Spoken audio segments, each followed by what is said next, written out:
Makadiyiswe uJesu Kristu. Siyabonga ngethu. Mina vele ngiculise ukuthi ukhethe uJesu. Athi ngizokukhetha uJesu namhlanje.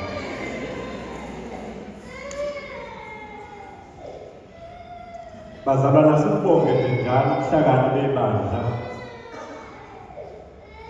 Nabanye bethu sinolombuzo ukuthi kodwa izifundo zihlanganiswa kanjani ngoba ngesonto elidlule sasifunda lokho yofundwe lokhu mhlawumbe amavangeli abuyalandela kodwa indlela ibandla lizihlela ngayo izifundo asibonge nobuhlakani ngoba kuhlezi kukhona isihlokwane esithize noma intimo esuke ikhona yalelo sonto.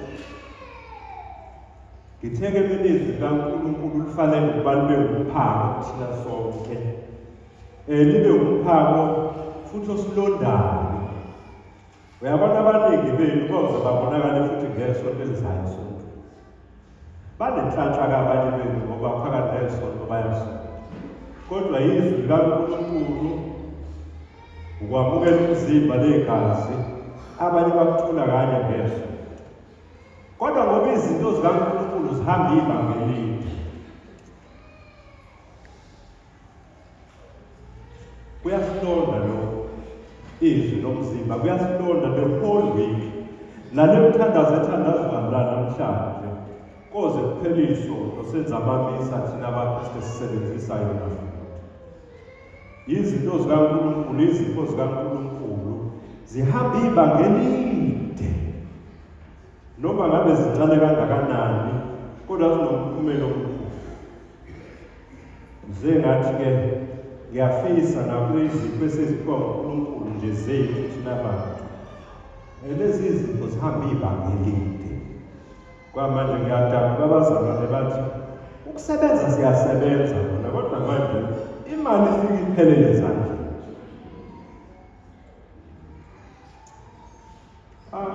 Kodwa abantu imali bathi kuphelela ezandleni. Nabasebenza bagcine bafane nabangasebenzi. Sifisa zonke izinto esiziphiwa uNkulunkulu zisilonde ibanga elide. Njengoba izwi lakhe lenza, njengoba umzimba wakhe wenza. Kunaleli gama-ke esithi kulimi lwanamhlanje sithi abantu abangama-influencer. Niyabona bazalwane ukuthi akuyona into yamanje abantu abangama-influencer. OJoshua laba babe ama-influencer.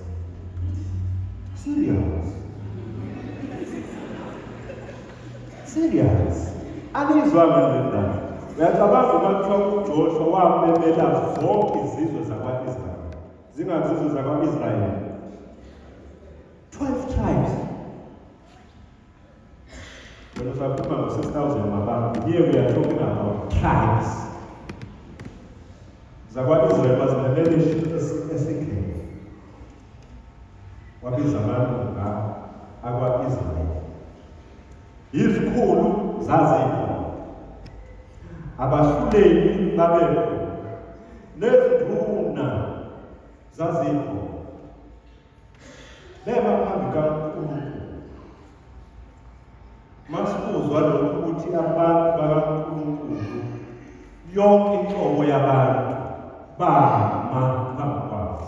Njengoba yimina ngoJoshua kanjalo yinina ngalapho khona lonke uhlobo lapho. Uyabona ukuthi leli thuba engilisebenzisayo kubaluleke kangakanani. Ngakho-ke ngiqala ngokuthi abaholi bethu thina esinethuba hhayi lokubhala ne-status kodwa sikhuluma nabantu. Siwasebenzise kahle lamathuba ngoba ayahlukunyezwa.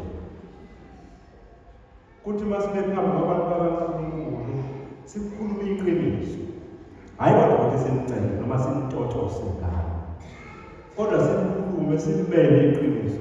Futhi mangicabanga namhlanje uJoshua ngikholwa ukuthi wayebancela. Ngoba uyazi ukuthi kuno-40 years bekehlale bekwenzakalani. Uyazi ukuthi uNkulunkulu wenzeni abantu bakwa-Israyeli, isizwe sikaNkulunkulu ubenzele uNkulunkulu. Uyazi ukuthi uNkulunkulu uke wabapha inyama, wabapha imana for free. God is a provider. uNkulunkulu wabasiza bentulo izinyoka ehlane. uNkulunkulu is a healer. Uyabalulamisa abantu ba uningi kwenzela izimangaliso olwandle. Uyamazi uNkulunkulu lo athi mina nendlu yami sokhethaza. Nina abantu bangifuna futhi nathi ithuni yakhe eyokunganciki. Ngoba siyafika isikhathi sokunganciki.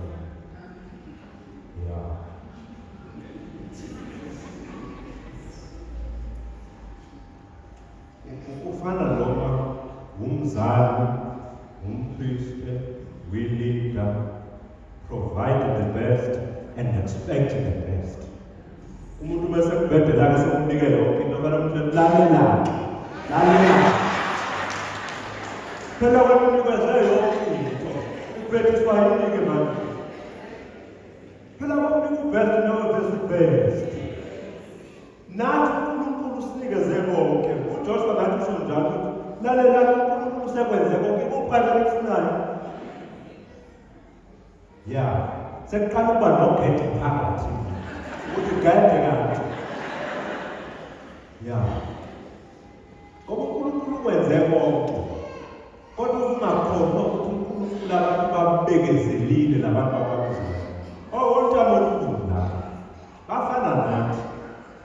Uyabona emhlabeni iyodwa into esibhuquzisayo. Ubona kwakathelwa ingane ngamanzi. Kukhishwa leyansizwa ezoba sekuthandazwa amanzi. Kuthiwa ukuze la manzi asuse labakhekhe bensile endala yesono. Isono esashilo Adam no-Eva namanje sasigigqa thina. Inkani. Uyasizwa noma siyovuma ukuthi sithini? Ngiyavuma uNkulunkulu nakwena babobabeleyo ukuthi mina ngizenzile lesizwe. Mina ngikwathi ngithe ngikubona ukuthi nakho right nakho wrong. Ngiyazi ukuthi right kangakanani lokho. Ngavele ngashona ngapha. Ingakho ukuthi ngiyavuma ukuthi ngizenzile lesizwe. Ayikhetha abazalwana kuyona indawo yokudlala. Ukukhetha sibhukuza nje kwizinto ezinikanga izinto esizikhethile. Sibambeke kwizinto esizikhethile. Kodwa sikhethe kahle uma sikhethe uNkulunkulu, sikhethe kahle uma sikhethe uJesu. Wazwa lenhlanhla wena usakhetha ukuthi uze esontweni. Wazwa lenhlanhla wena usenze esontweni nomyeni wakho nezingane zakho nazingarayithi. That's the grand. It's not bad.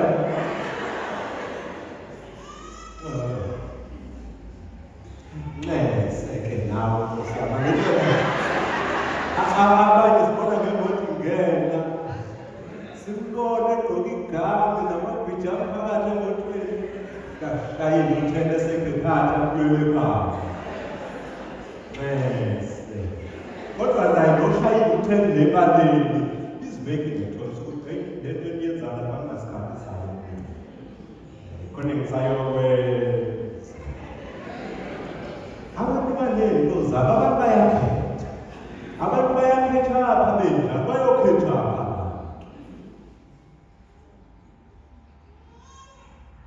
Uma sesiveze ukuthi uNkulunkulu muhle kangakanani, ukuthi uNkulunkulu uthembeke kangakanani, uvikela kangakanani, ukwenza konke kwenzela abantu bakhe abakwazi ukubanceda. Ngakho ngathi ukukhuluma ngaleyo ntoni uJoshua. So ngiqala ngokuthi asikhulekele nabaholi bethu balisebenzise kahle leli thuba nokuba bakwazi ukukhulekela futhi bencengela uNkulunkulu belona uNkulunkulu. Kuthi singapheli amandla silobe sithandazele njalo ukuthi kuzona zonke izinqumo niloke nikhethe uNkulunkulu. Bazalwane, mawukhetha into enhle angisho ukuthi isuke yinhle ngempela, kodwa kuyenzeka into engeyinhle iphilise kakhulu, ngoba futhi kuyenzeka into enhle kakhulu ingaphilisi. Ngithi-ke umoya lo Jesu akhuluma ngawo, awusiza ukuthi lezi zinto emehlweni ethu ezingathandeki kodwa sibe ziphilisa. Sizame sisizwa inomoya nakuba inyama isitshela ukuthi musukuvuka yolalela ngabafana besibizwa ngabafana kulutho. Kodwa kunokuphila lapha kunezwi laNkulunkulu, kunomzimba kaJesu Kristu, kuyaphilwa kuleyana. Noma kungathi ngokuhlela isikhathi futhi kuzobafika sebeqalile osibantwana kuleya yethu, kodwa akake kuqale lapha kuzogcina khona ngayo. Ithi mnandi leya kodwa uqale kule ephilisayo. Mhlawumbe nami ngiyamfundisi omala baphambili ukuthanda isisi kahle, kodwa yena uyaphilisa. Ungamthandi kwakho mhlawumbe ungathi uziba kancane, ufocus kulento ekuyena nalokho akwenzayo ukuphilisayo.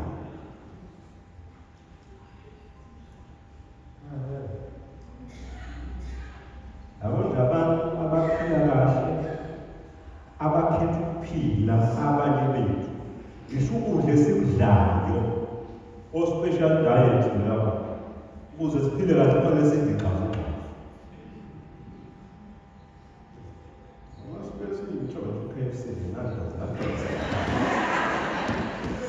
Kodwa sicele ukuthi kuyeke.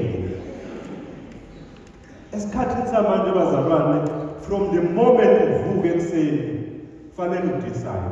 Into emhlungu-ke kodwa yonke into oyidecidayo esikhathini samanje ukuthi ucabanga ukuthi uzokwenzani namhlanje, kufanele ucabanga nemali ukuthi izovelaphi. Everything athi ngisendele usibani WhatsApp idatha lelo, yonke into idinga imali. Ingakho sithi sisacela nomoya uJesu akhuluma ngawo u-influence ukuphila kwethu ukuze masithatha izinqumo ezibukeka zizincane ezinkulu, kodwa sicela uNkulunkulu asisize ngoba siyangena ezinkingeni ngenxa yokukhetha ngendlela engeyona. Ngakho-ke namhlanje uJoshua ukuthi ayikhethani, niyamazi uNkulunkulu kodwa ukuthi muhle kangakanani.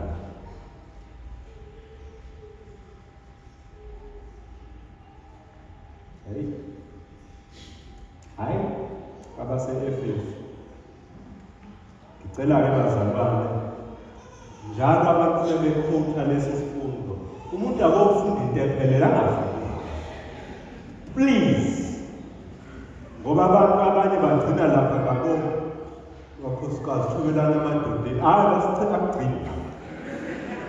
akugcini lapho. Ngicela nabantu benziwa kulezi zinto bafunde izwi laNkulunkulu liphelele lonke. Isifundo sokuqala kusakhethela uNkulunkulu ngokuyaphilisa uNkulunkulu, kodwa futhi nasempilweni sifanele ukuba sikhetha abantu abazosiphilisa, abantu abazokwenza ukuthi siqhakaze, abantu abazokwenza ukuthi sibe bahle, abantu abazokwenza ukuthi noma siyiphansi kodwa sizizwe kungathi siphezulu, noma sibancanyane kube ngathi sibakhulu, abantu abasenza sibe yipengcobo.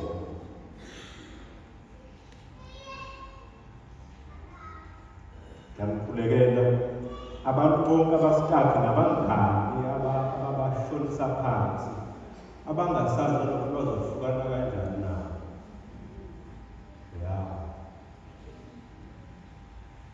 Labo bena bahlala ney'mbongo.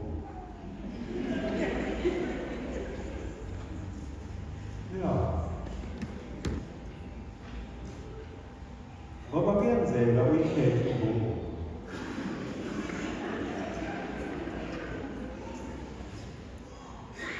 Ube sitaki nayo, incele impilo yakho, usaka uqebuka, ngoba inamathelo, uyayazi manje sinamathelo imbongo. Uyayazi manje sinamathelo.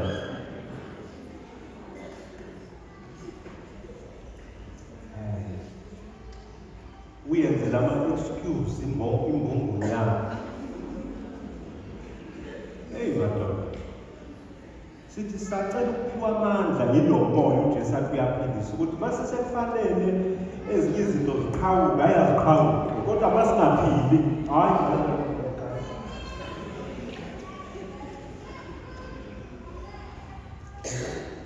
lezi izinto esingadluli nazo. Sisicela futhi ukuphiwa amandla ukuthi masikhetha izinto lezi ezofanele sihambe ibanga elide nazo. O-life partner labo soulmate labo esithi yabafuna. uNkulunkulu azasisiza. Singazitholi sesisitaka ungasazi manje kuzokwenzekani.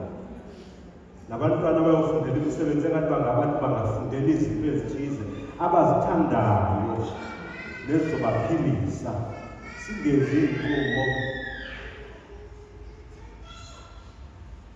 singakacabangisisi kahle. Asibuyele kule ndaba-ke yokuthi kanti uJesu Kristu ibandla ukuthanda kakhulu kangaka. uJesu Kristu uze walifela ibandla, igazi namanzi lahlanza leli bandla abantu bakaNkulunkulu. Yini ibandla nabantu bakaNkulunkulu? Bahlanzwe ngegazi likaJesu nangamanzi aphuma ohlangothini. Baphilisiwe abantu ngoJesu. Kubona bonke abantu ngithi enye into yenza uJesu ngemkhethe zonke izinsuku. Yabona basethi uJesu wanyukele ezulwini. Akekho umuntu engakusukela athi uJesu khona into yakhe ahambela. Njengoba kuhlezi kuba inkinga nje, ithina befundisi. Osopolitiki umuntu bese ehamba usethatha nezinto zabanye abantu abathi angalandela ukuthi obuyisa phela. uJesu akazange azathathe lutho. Kunalokho wafunika. Lento ngeke ngixake ukuthi abantu badideke. Ngoba into yokuqala kufanele abantu engabe ukwazi ukubona ngayo ukuthi kuleso kukhona into wrong. It's very simple. Loya muntu oyedwa wafela abantu bonke. Ufanele ukuthi ubone uma ke enkonzweni wena ubuye kuyona bonke labantu sekufanele bafe bagqilazekele nomuntu oyedwa. Khona into engekho right. Very simple. Yabona ngezikhathi zodlala ngiyabona abanye benu basemakhaya iy'mishini ezinkulu zazifukamela abantu babebaleka abayephi emishini kwafana. Hoya amaqabane nobhutsiba babo babengangeni kwafana. Mase sesifike emishini we are protected. Yeah. Ekhona indawo manje la ubona khona ukuthi bayena uphasike ngathi uyobalekela emzini emakhona.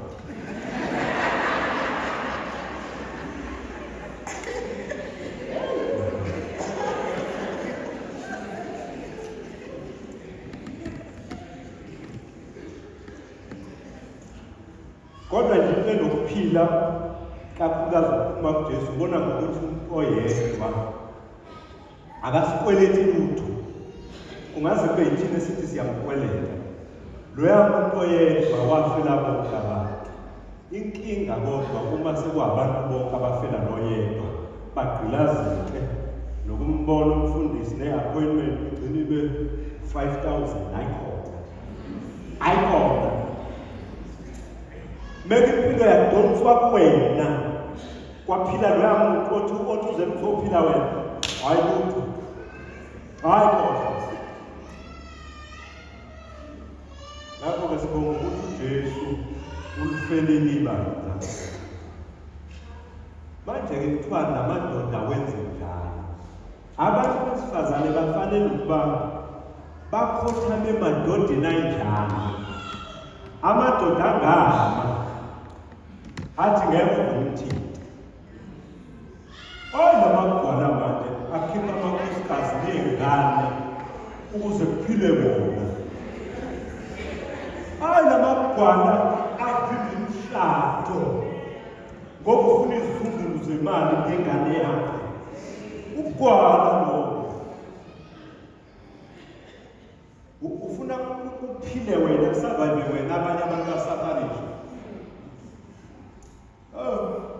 Biza ama-candidate abantu bebelotholela. Jesu.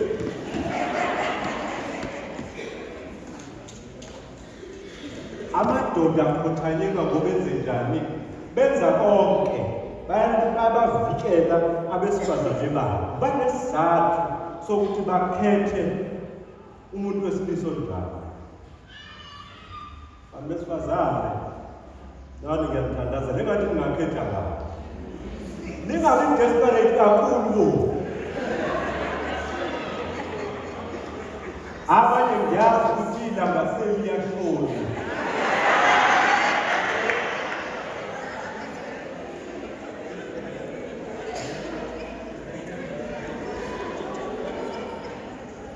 Kodwa ngithi khethe kahle.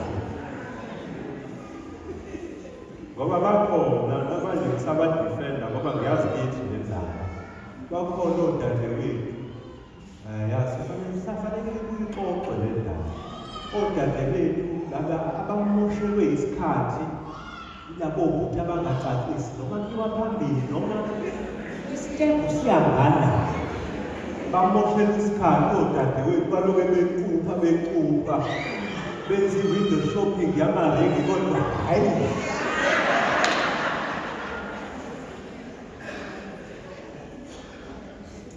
Kwazi ukubona kuyaphelela ney'ngane zakhula kwacace ngayo.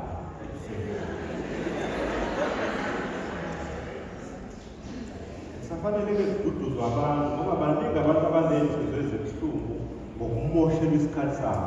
Akuyona into encane ukumoshela isikhathi sabo.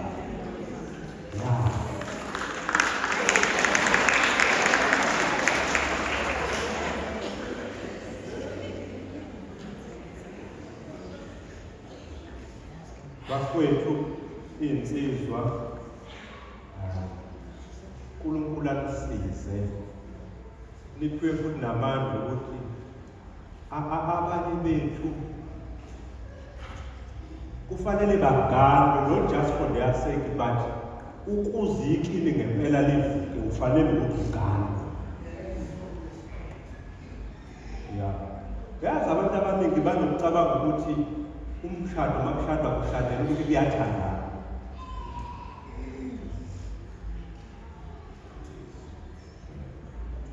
It's a very recent thing ukuthi abantu bashade ngoba nakho bethandana. Kunesidingo esikhulu kakhulu. uNkulunkulu wathi uyaqalela abantu begana zalanani nani. Fanele abantu bazale emshadweni banqobe. Abantu bayaganana, bayashada ngoba kunezidingo ezinkulu, kunezinto ekufanele zakhiwe, kwakhiwe imindeni ukuze abantu baphumele khona, baphile kahle. Kunezinto ezinkulu kakhulu. Niyazi ukuthi uma kuthiwa inkampani kusho umuntu wesifazane. Niyakwazi? Uthande umuntu wesifazane.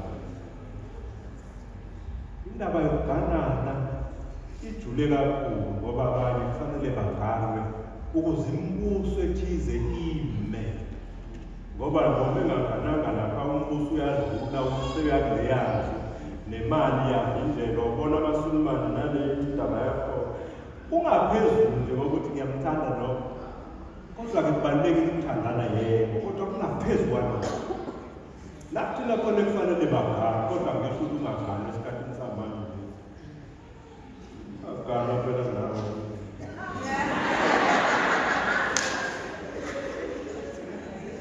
Gana ngempela umuntu ombonayo ukuthi uzovusa umuzi. Kuba kwesinye isikhathi isidingo sangempela. Phendulile omunye uKristu wathi, "Hayi ukuthi ngaba uKristu ngoba nakho mhlambe ngeze uJesu ekhuluma esontweni noma cha. Ngabona kunesidingo sabaKristu ngase ngakhetha ukuba umKristu. Ngase ngathi mangithandaza ngathi uNkulunkulu mase sengikhethile ngisacela ukutshale uthando lokuthi lo Kristu ngimthanda." Kwesinye isikhathi kubonakala isidingo kuqala bese uthando kufanele lufakwe lapho. Ngoba izinto esizicela kuNkulunkulu kufanele sizikhaphe ngomkhuleko. Akufanele sibe nengqondo yabantu abaningi bebeqiniswa.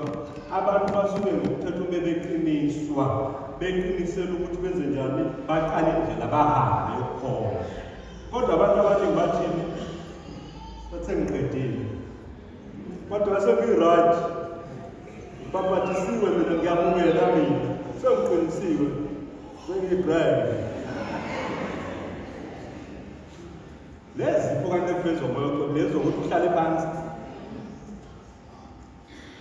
Ezokuthi uqale usebenze. Bazalwane, khona konke. Sicela nje ukuthi sikhethe kahle. Abesilisa bakhethe kahle. Abesifazane bakhethe kahle. Abantwana, abaholi, abaphristi, bonke abantu abakhethe kahle ngoba kuthiwa in this great assembly kubize lonke uhlobo lwabantu wathi abakhethe kahle. Siyazicelela uNkulunkulu ukukhetha kahle. Uthe uNdunankulu wakaZulu Natal madoda yiphana abantu besifazane imali.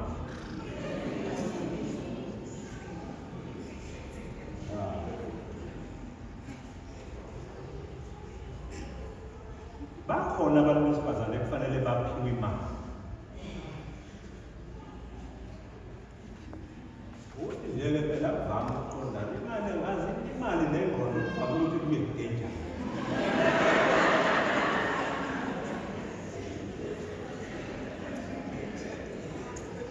Abantu besifazane nibapha imali engathi ngabe laba abanayo.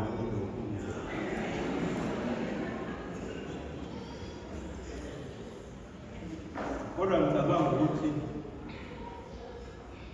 ubaba ubethi kuthina lekuthiwa sipha abantu besifazane imali kuthiwa sibathengele izinto ezinhle. Phela ungathathi imali yakho uyiphonse la ubona ukuthi ne-future ayikho.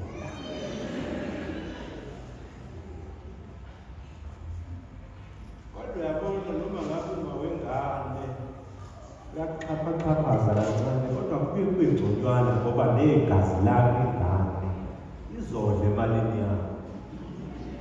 Kunokuthi imali yakho intane ngemele uyidlale ufefe.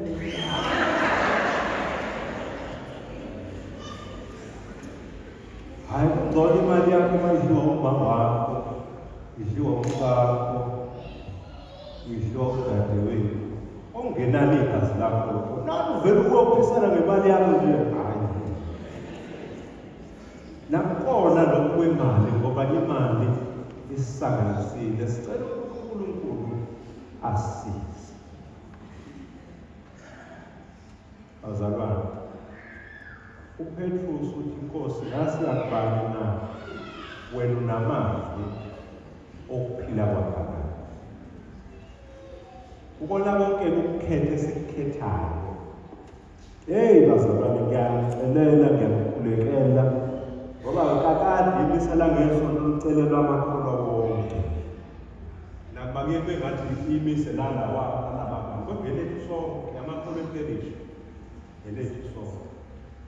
Ngicelela ukuthi ubona konke esikukhethayo sikhethe izinto ezosiphilisa manje size zisiphilise.